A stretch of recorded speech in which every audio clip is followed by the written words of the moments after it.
I'm Severn Suzuki, speaking for ECHO, the Environmental Children's Organization. We're a group of 12 and 13-year-olds trying to make a difference. Vanessa Suddy, Morgan Geisler, Michelle Quigg, and me. We've raised all the money to come here ourselves, to come 5,000 miles to tell you adults you must change your ways. Coming up here today, I have no hidden agenda. I am fighting for my future. Losing my future is not like losing an election or a few points on the stock market. I am here to speak for all generations to come. I am here to speak on behalf of the starving children around the world whose cries go unheard. I am here to speak for the countless animals dying across this planet because they have nowhere left to go. I am afraid to go out in the sun now because of the holes in our ozone. I am afraid to breathe the air because I don't know what chemicals are in it. I used to go fishing in Vancouver, my home, with my dad, until just a few years ago we found the fish full of cancers. And now we hear of animals and plants going extinct, every day vanishing forever. In my life, I have dreamt of seeing the great herds of wild animals, jungles and rainforests full of birds and butterflies. But now I wonder if they will even exist for my children to see. Did you have to worry of these things when you were my age?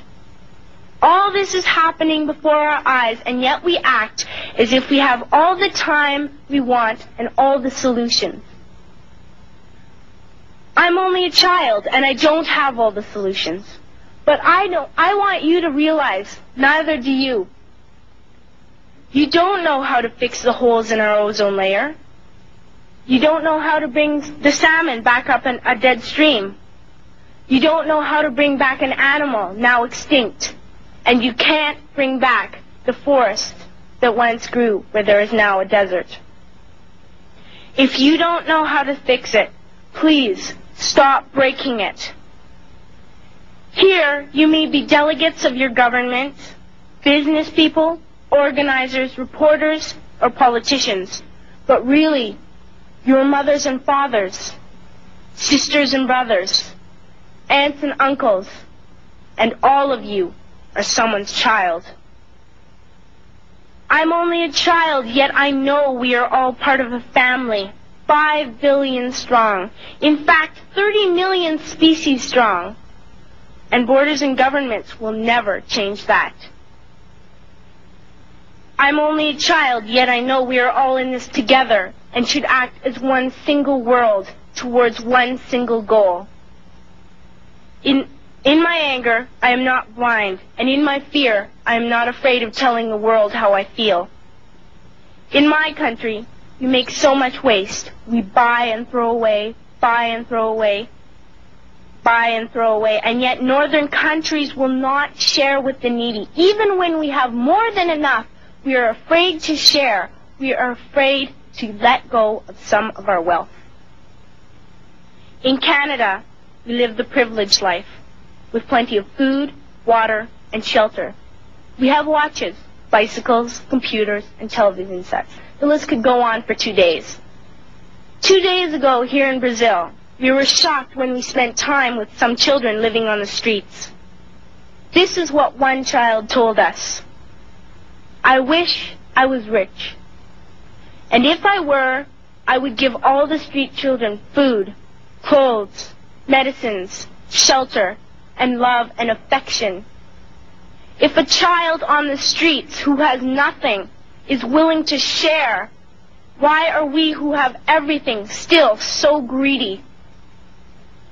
I can't stop thinking that these are children my own age, that it makes a tremendous difference where you are born. That I could be one of those children living in the favelas of Rio. I could be a child starving in Somalia, or a victim of war in the Middle East, or a beggar in India. I am only a child, yet I know if all the money spent on war was spent on finding environmental answers, ending poverty, and finding treaties, what a wonderful place this earth would be. At school, even in kindergarten, you teach us how to behave in the world. You teach us not to fight with others, to work things out, to respect others, to clean up our mess, not to hurt other creatures, to share, not be greedy. Then why do you go out and do the things you tell us not to do? Do not forget why you are attending these conferences, who you're doing this for. We are your own children.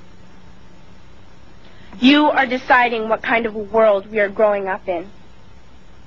Parents should be able to comfort their children by saying, everything's going to be all right. It's not the end of the world, and we're doing the best we can. But I don't think you can say that to us anymore. Are we even on your list of priorities? My dad always says, you are what you do, not what you say.